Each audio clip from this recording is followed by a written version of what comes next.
Hello guys, welcome back to my YouTube channel. तो मैं आज आपके साथ डिस्कस करने वाला हूँ how to grow a small account.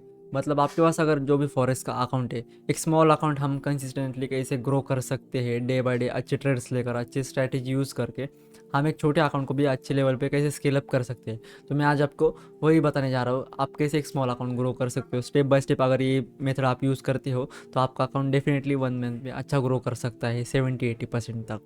So let's come to the point. बहुत से ट्रेडर्स स्टार्टिंग में करते क्या है, मैं आपको बताता हूँ कि आपका जो भी कैपिटल होता है अराउंड अराउंड समझ लो $200, $300 या $500।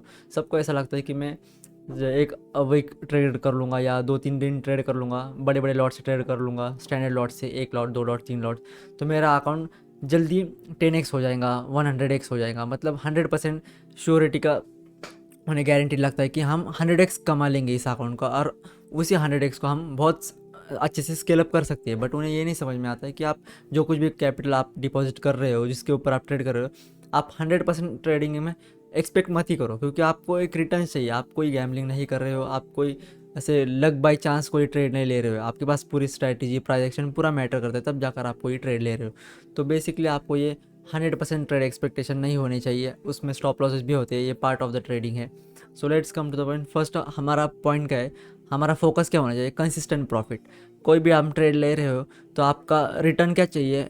एक यूजुअली मैं आपको रिटर्न बताता हूँ। आपका जो भी कैपिटल हो, अगर $5,000 अकाउंट हो या 1 लाख का अगर आपका अकाउंट हो, $500 का अकाउंट हो या 1 लाख रुपीज़ का अगर आपका अकाउंट होगा, तो आपको मिनिमम आपको रिटर्न कितना एक्सपेक्ट करना चाहिए? मतलब एज डिपेंड ऑन आपका ट्रेडिंग कैपिटल और ट्रेडिंग स्ट्रैटेजी, यार जो कुछ भी है, आप जितने ट्रेड ले रहे हो उसके हिसाब से मैं आपको बताऊँ 10 to 15% या मैक्स 20% आपका मंथली रिटर्न होना चाहिए। ये बहुत ही कॉमन रिटर्न है, और कॉमन मतलब ये बहुत मैक्स रिटर्न भी माना जाता है, क्योंकि अगर आपके पास 1 लाख रुपए कैपिटल है, उसके ऊपर 20% रिटर्न मतलब बहुत हो चुका। अगर आप बैठे बैठे ट्रेड कर रहे हो, अच्छे ट्रेड्स पे, सेटअप्स पे ट्रेड कर रहे हो, 20% रिटर्न इज इनफ होता है। मतलब अराउंड 1 लाख रुपीज़ आपका कैपिटल है तो 20,000 रुपीज़ आपका मंथली है। मतलब 20,000 रुपीज़ आपका मंथली कैपिटल इनकम बन रहा है, तो ये बहुत ही ज़्यादा है। आपके एक्सपेक्टेशन हिसाब से आपको ऐसा लग रहा होगा कि मेरे पास 1 लाख कैपिटल है तो मैं इसे महीने भर में 1 से 2 कर दूंगा, 3 कर दूंगा। नहीं, ऐसे एक्सपेक्टेशन नहीं होने चाहिए, क्योंकि हम गैम्बलिंग नहीं कर रहे हैं। तो फर्स्ट ऑफ ऑल हमारा पॉइंट होना, टारगेट क्या होना चाहिए मैं आपको बताऊँ। अगर आप कोई भी ट्रेड कर रहे हो, मंथली एक्सपेक्टेशंस, बहुत लोगों के मंथली एक्सपेक्टेशंस हाई होते हैं। तो हमें हमारे एक्सपेक्टेशंस हाई नहीं होने चाहिए। हमें हमारे एक्सपेक्टेशंस मार्केट के हिसाब से, कैपिटल के हिसाब से, हमारे स्ट्रैटेजी के हिसाब से होने चाहिए। तो मंथली एक्सपेक्टेशन कितने चाहिए? मंथली रिटर्न्स मैक्सिमम आपके अकाउंट के हिसाब से मंथली रिटर्न्स मैक्स 20%। और कैपिटल कितना होगा हमारा?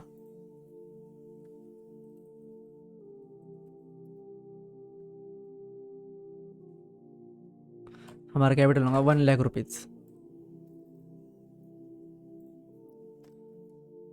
तो हमारा कैपिटल समझ लो 1 लाख रुपीज़ है, हमारे मंथली रिटर्न 20% है। अगर आपको 20% छोटा लग रहा होगा, बट आपको 1 लाख रुपीज़ के ऊपर आपको 20% छोटा लग रहा होगा, वही अमाउंट अगर आप स्केल अप करोगे, 5 lakhs करोगे, 50 lakhs करोगे या 1 CR करोगे, तो उसके ऊपर 20%, मतलब अगर 1 CR का अगर आपके पास अकाउंट है तो उसके ऊपर 20% कितना होगा? 20 lakhs होगा अराउंड अराउंड।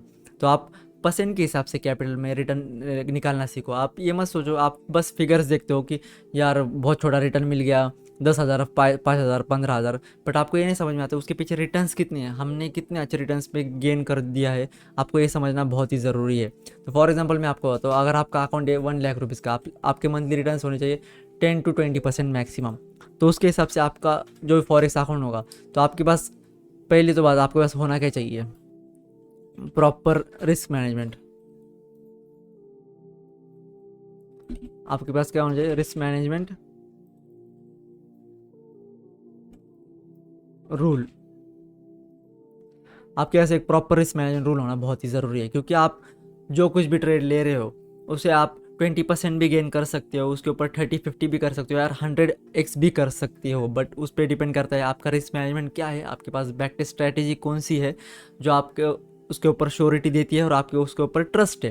तो first of all risk management rule आपको बनाना कैसा है? अगर आप मान लो आपका अगर अकाउंट 1 लाख रुपीज़ का है, तो फर्स्ट पॉइंट क्या होगा आपका, रिस्क पर ट्रेड। मेरा रिस्क पर ट्रेड क्या होगा, और daily risk, overall daily risk क्या होगी, ओवरऑल मेरी डेली रिस्क क्या होगी। तो मैं आपको बताऊँ, ये मैं एग्जांपल दे रहा हूँ आपको। अगर आपका अकाउंट इससे भी छोटा होगा, 50,000 का हो गया, 30,000 का होगा, आप सेम रूल यूज़ करके आपका अकाउंट स्केल अप कर सकते हो। मैंने 1 लाख रुपीज़ का एक एग्जांपल दिया है, आपको ग्रो अप कैसा करना है। तो मान लो अगर रिस्क पर ट्रेड हमारा, डेली रिस्क ओवरऑल हमारा है 5% का, तो हमें क्या करना है यूजुअली, हमारा अगर डेली रिस्क है 5% का, मतलब 1 लाख रुपीज़ के ऊपर हमारा डेली रिस्क है 5% का, तो हमें करना क्या है, उसे डिवाइड करना है। मतलब 2 स्टॉप लॉस, हमारा रूल क्या होगा, हमें डेली क्या करने हैं, 2 स्टॉप लॉस लेने हैं, डेली 2 स्टॉप लॉस। मतलब अगर हमारा 2 स्टॉप लॉस हिट हो जाती तो हम नेक्स्ट ट्रेड नहीं लेंगे, हम नेक्स्ट डे अलग सेटअप पे काम करेंगे जिसमें अच्छी विन रेट होगा, अच्छी श्योरिटी होगी, उस ट्रेड के ऊपर हम काम करेंगे। तो फर्स्ट ऑफ ऑल आपको ये समझ में आ गया, हम डेली 2 ही स्टॉप लॉस लेंगे। और हमारा क्या होगा, रिस्क पर ट्रेड क्या होगा मैं आपको बताऊँ। अगर 5% का हमारा ओवरऑल डेली रिस्क है, मतलब 1 लाख रुपीज़ के ऊपर आप कैलकुलेशन कर लो 5% कितना होता है, तो हम क्या कर लेंगे, 2 स्टॉप लॉस लेने हैं, तो मतलब आप उसे डिवाइड कर लोगे 2% से। एक 2% का स्टॉप लॉस होगा हमारा, और दूसरा होगा, और दूसरा होगा 3% का। मतलब ऐसे हम 2 स्टॉप लॉस डिवाइड कर लेंगे, हमारा डेली रिस्क जो भी होगा उसके ऊपर 2% का एक स्टॉप लॉस लेंगे और 3% का एक स्टॉप लॉस लेंगे। अगर हमारा डेली ओवरऑल रिस्क हिट हो जाता है तो हम नेक्स्ट ट्रेड नहीं लेंगे, क्योंकि अगर आपने इसके बाद भी ट्रेड लेते हो और बहुत से ट्रेड्स में जंप करोगे तो ये ओवर ट्रेडिंग हो जाएंगे, और फोमो होने के बाद आपको इतने स्टॉप लॉसेस फेस करने में बहुत हार्ड जाएगा, और उसके बाद अकाउंट स्केल अप करने में बहुत हार्ड जाएगा। तो हमें क्या करना है, हमारा रिस्क मैनेजमेंट रूल डिफाइन रहना चाहिए, उसके ऊपर स्टिक रहना चाहिए। हमारा 2 स्टॉप लॉस, एक 2% का, एक 3% का, तो हम उसे कैसे यूज़ करेंगे। अगर आपका फर्स्ट ट्रेड में ही, मान लो अगर आपका फर्स्ट ट्रेड में ही आपका 1% 2% का स्टॉप लॉस हिट भी हो जाता है, तो आप क्या करोगे, नेक्स्ट ट्रेड क्या करोगे, कम रिस्क का लोगे। अगर आपका फर्स्ट ट्रेड 3% रिस्क का होगा तो नेक्स्ट ट्रेड कम रिस्क का 2% का होगा। अगर उसमें भी अगर आपका स्टॉप लॉस हिट हो जाता है तो आप ट्रेड क्लोज करोगे।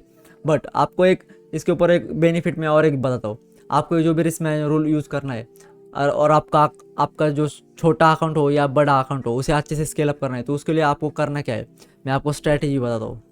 स्ट्रैटेजी, मैंने आपको रिस्क मैनेजमेंट रूल बता दिया कैसे यूज़ करना है, डेली रिस्क क्या होनी चाहिए, उसके ऊपर हमें एक भी ट्रेड नहीं करना, ओवर ट्रेडिंग करना। मेरे यूट्यूब पे आपको स्ट्रैटेजी मिल जाएंगी, गोल्ड ट्रेडिंग स्ट्रैटेजी। अगर आपने वो वीडियो ठीक से नहीं देखा होगा तो फिर से एक बार चेक कर लो, उस वीडियो में मैंने पूरा डीप में बताया है गोल्ड ट्रेडिंग स्ट्रैटेजी कैसी होती है, गोल्ड ट्रेडिंग स्ट्रैटेजी कैसी है, उसे कब यूज़ करना है, कौन से टाइम फ्रेम पे यूज़ करना है, कौन से कैंडल पे यूज़ करना है, और कौन से सेशन में यूज़ करना है, और उस स्ट्रैटेजी का विन रेट भी मैं आपको बताता हूँ। अगर मान लो आपका डेली रिस्क 5% की है और आप 2 ट्रेड ले रहे हो, तो समझ लो अगर 10 ट्रेड्स में से भी, मतलब वो स्ट्रैटेजी अगर आप ठीक से बैक टेस्ट कर लोगे, मैंने पूरा बैक टेस्ट करके आपको दिखाया है, अराउंड 1 to 2 मंथ्स का डेटा मैंने उस वीडियो में दिया है आपको। अगर आपको फिर से बैक टेस्ट करना हो तो आप फिर से पीछे का और 3-4 महीने का डेटा निकाल सकते हैं, और फॉरवर्ड टेस्ट करके भी फिर से देख सकते हो। पहले डेमो ट्रेड में आप फॉरवर्ड टेस्टिंग कर लो, फिर आप लाइव अकाउंट में आप कर सकते हो। तो उस स्ट्रैटेजी का मैं आपको विन रेट बताता हूँ। 10 में से उस स्ट्रैटेजी में 3 एसएल है बस, 3 एसएल और 7 टारगेट है। तो अगर आप मान लो 10 ट्रेड में से आपको बस 3 एसएल मिल रहे हो और 60 टारगेट मिल रहे, तो अराउंड वो स्ट्रैटेजी 70% विन रेट वाली स्ट्रैटेजी। और ये बहुत होता है 70% विन रेट, मतलब आपको सोच भी नहीं सकते। अगर आप 1:2 के हिसाब से अभी अगर आप कोई भी ट्रेड लोगे, मतलब मान लो कोई ट्रेड ले रहे हो आप 1:2 के हिसाब से, मतलब आपका स्टॉप लॉस है $15 का, आपका एसएल है 15 यूएसडी का, और टारगेट है 1:2 के हिसाब से $35 का आपका टारगेट है। तो आप समझ लो अगर आपके 10 में से 3 ट्रेड भी हिट होते हैं, एसएल हिट होते हैं $15 के, तो अराउंड ओवरऑल आपके पास तब भी 10 अगर आप ट्रेड करोगे 1:2 अगर हिट होता है आपके 60 ट्रेड में, तो उसका होता है, उसकी अमाउंट कितनी होती है, $255। $250 आपका 7 ट्रेड में होता है, 7 टारगेट्स। और जो एस होता है वो अराउंड अराउंड हाँ 55 $45 का आपका एस बैठ जाएगा अगर आपके 3 एस हिट हो जाते हो तो। मतलब $45 का आपका एस होता है, वो हाँ वो भी 3 एस में। तो देख लो, मतलब अगर आप $300 अगर का टारगेट है आपका 10 ट्रेड में, तो उसमें से आपके बस $45 का रिस्क होने वाला है और $255 का आपका टारगेट होने वाला है। मतलब ओवरऑल अगर आप मंथ्स में, मेरी जो स्ट्रैटेजी है अगर वो उसमें से आप 10-20 बार भी ट्रेड करते हो तो आप इजीली 30 to 40,000 अर्न कर सकते हो with in a month. But उसके लिए आपको क्या क्या किन किन चीज़ों की ज़रूरत है? एक रिस्क मैनेजमेंट रूल होना। रिस्क मैनेजमेंट रूल आपको मैंने बताया, डेली 5% आपको रिस्क करना है। फर्स्ट ट्रेड में आपको करना है 3% और सेकंड ट्रेड में करना है 2%। मतलब अगर 3% आपका फर्स्ट ट्रेड में हिट होता है और अगर हिट भी नहीं होगा, टारगेट हिट होता है, तो आपके लिए वो अच्छी बात है। अगर फर्स्ट ट्रेड में हमारा 3% होता है तो हमारा नेक्स्ट ट्रेड में उतनी कैपेसिटी नहीं होती, उतनी डेयरिंग नहीं होती कि हम ज़्यादा लॉट क्वांटिटी डाल सके, इसलिए मैंने उसका रिस्क मैनेजमेंट 2% कर दिया। मतलब सेकंड ट्रेड में हम 2% रिस्क लेंगे और 1:2 कैप्चर करके हम दिन का जो लॉस है वो ब्रेक इवन ला सकते हैं। तो इस हिसाब से हमारा रिस्क मैनेजमेंट रूल होना चाहिए। मतलब हमारा पहला रूल में एक पॉइंट क्या है, हमें पहले कैपिटल प्रोटेक्ट करना है, क्योंकि हमें पता होना चाहिए कैपिटल हमारे पास लिमिटेड है। हम टारगेट स्टॉप लॉस ले सकते हैं, बट वो कैसे ले सकते हैं, हमें पहले कैपिटल प्रोटेक्ट करना पड़ेगा, रिस्क मैनेजमेंट रूल ठीक से यूज़ करना पड़ेगा। इसलिए फर्स्ट ऑफ ऑल मैंने जो आपको स्ट्रैटेजी दी है यूट्यूब पे, आप वो देख लो। आप अगर वो गोल्ड स्ट्रैटेजी यूज़ करते हो और प्रॉपर ये रिस्क मैनेजमेंट फॉलो करोगे, आपका कितना भी अकाउंट हो, $500 का हो या 300 या 1 लाख का आपका अकाउंट होगा, आप अगर ये proper risk management rule follow करोगे तो डेफिनेटली आपका विद इन मंथ्स में आपका अकाउंट 30-40% स्केल अप हो सकता है। I am sure that. क्योंकि अगर 10 ट्रेड में से आपके 7 टारगेट मिल रहे, 3 स्टॉप लॉस मिल रहे, तो आपको और क्या चाहिए? इतना फ्री में कोई प्रोवाइड नहीं करता है। क्योंकि ऐसे बहुत सी स्ट्रैटेजी आपने देखे होंगे, वो पेड होते हैं, क्या क्या होते हैं। मैंने खुद बैक टेस्ट किया है, फॉरवर्ड टेस्ट करके भी देखा है। आपको अगर गारंटी नहीं, आप खुद बैक टेस्ट श्योर करके आप फॉरवर्ड टेस्टिंग में आप ये ट्रेड्स ले सकते हो आपके अकाउंट साइज़ के हिसाब से। आप जितनी भी क्वांटिटी होगी उतने हिसाब से।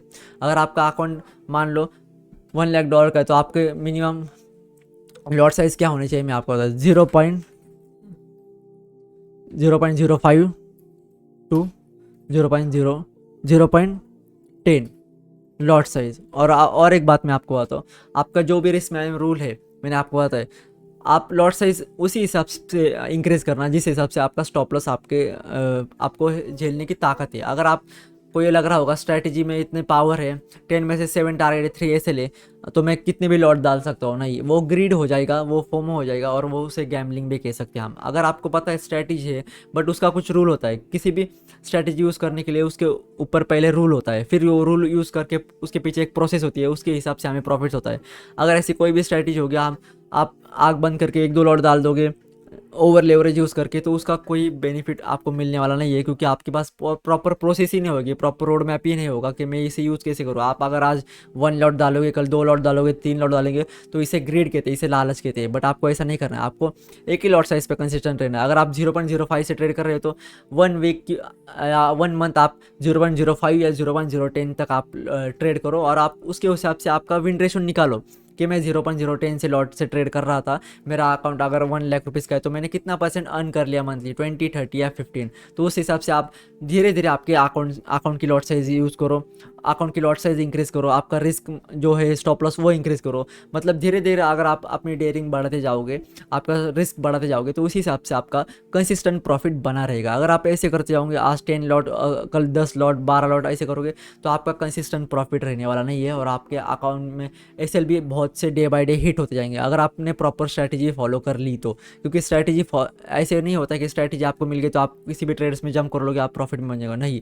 स्ट्रैटेजी के पीछे एक बहुत बड़ा रीज़न होता है कि उसके पीछे एक प्रोसेस होती है, उसके पीछे एक मैनेजमेंट रूल होता है। अगर आप तब वो फॉलो करोगे, रिस्क मैनेजमेंट, स्ट्रैटेजी, रूल और प्रोसेस, तब जाके आपका ट्रेड्स प्रॉफिटेबल बनेंगे और आप with in a month profitable बन सकते हो।